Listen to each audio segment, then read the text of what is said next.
How would you describe growth as a strategy?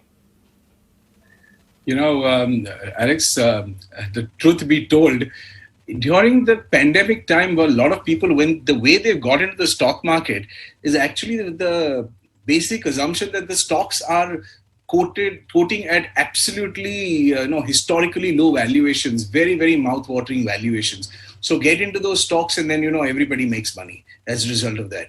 But so the growth wasn't really happening there. If at all, the growth was really going, downwards or sideways, right?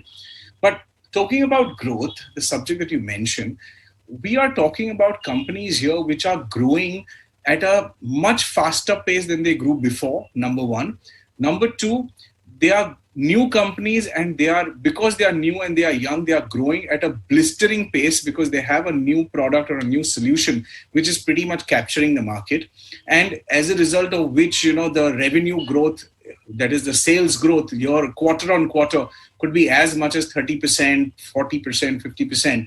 These companies immediately give you the benefit of increasing share prices. So if you are very closely and very diligently, if you are monitoring quarterly numbers, you will see that the moment there's a jump in quarterly profits, eventually the stock price will also catch up. So that's basically what's happening with growth. When there is growth, automatically profits will follow. If the profits don't follow, then the stock gets hammered. But otherwise, if the growth is there intact, if profits are also fair, then growth keeps happening, stock price keeps moving up. Now, I just want to make one tiny point here. Sometimes you could have a company which is growing by 50%, but if the profit is not proportionately growing or if the profit has reduced, then that's a red flag. You may not want to consider that as a real growth company, because growth only doesn't mean sales growth. It also means growth of net profit,